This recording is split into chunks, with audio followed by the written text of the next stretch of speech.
انتہائی خوبصورت اور سایہ دار درخت دنیا میں میگنولیا کی درخت کی 340 اقسام پائی جاتی ہیں، لیکن آج ہم صرف میگنولیا گرینڈیفلوریا کے بارے میں بات کریں گے۔ اس پودا کا آبائی مسکن جنوبی یونائٹڈ اسٹیٹس آف امریکہ ہے۔ یہ پودوں کے خاندان میگنولیسیائی سے تعلق رکھتے ہیں۔ میگنولیا ایک بڑا سدا بہار درخت ہوتا ہے۔ یہ درخت 60 سے 90 فٹ کی اونچائی تک پہنچ سکتا ہے۔ جوانی میں اس درخت کا تنا گھنا اور مخروطی شکل کا ہوتا ہے۔ عمر کے ساتھ ساتھ یہ زیادہ گول یا پھیلنے والی شکل میں پختہ ہوتا جاتا ہے۔ میگنولیا کے پتے بڑے چمڑے کی شکل کے اور چمکدار ہوتے ہیں، جن کی لمبائی 5 سے 8 انچ تک ہو سکتی ہے۔ ان کے پتے نوکدار نوک کے ساتھ بیضوی شکل میں ہوتے ہیں۔ پتوں کی اوپری سطح گہرے سبز رنگ کی ہوتی ہے، جبکہ نیچے کی طرف اکثر بھوری ہوتی ہے۔ میگنولیا کی سب سے مخصوص خصوصیات میں سے ایک اس کے بڑے چمکدار پھول ہیں۔ ان کے پھول عام طور پر کپ کی شکل کے ہوتے ہیں، جس میں 6 سے 12 کریمی سفید پنکھڑیوں سے گلاب کی طرح ترتیب شدہ ہوتی ہیں۔ پھول انتہائی خوشبودار ہوتے ہیں، ایک میٹھی اور لیموں کی طرح کی خوشبو خارج کرتے ہیں، جو ان کی کشش میں اضافہ کرتے ہیں۔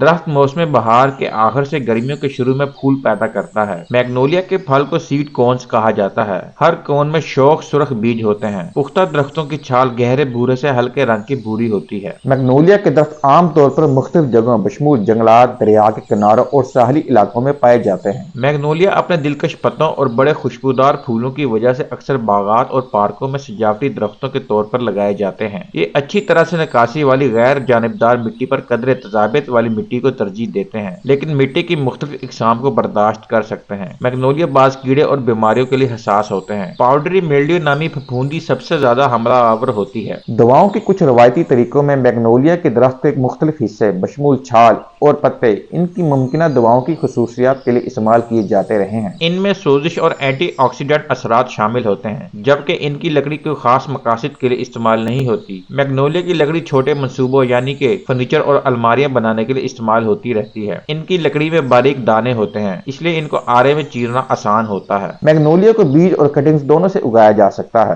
بیج حاصل کرنے کا وقت موسم خزاں ہوتا ہے۔ بیجوں کو 1 یا 2 دن پانی میں بھگونے سے بیجوں کی بیرونی تہہ کو نرم کرنے میں مدد مل سکتی ہے۔ قلم لگانے کے لیے درخت سے صحت مند بیماری سے پاک شاخ کا انتخاب کریں۔ موسم بہار کے آخر یا موسم گرما کے شروع میں لی کی نرم لکڑی کی کٹنگز عام طور پر کامیاب ہوتی ہیں۔ کٹنگ کا سائز 8 سے 6 انچ ہونا چاہیے۔ اس بات کو یقینی بناتے ہوئے کہ اس میں کم از کم 2 جوڑے پتے ہوں۔ نچلے پتوں کو ہٹا دیں، صرف اوپری جوڑی پتے کو رہنے دیں۔ اگر ویڈیو پسند آئی ہے تو ابھی YouTube پہ جائیں، لائک کریں، کمنٹ کریں، شیئر کریں اور ہمارا چینل گو گرین ود زین کو سبسکرائب کریں۔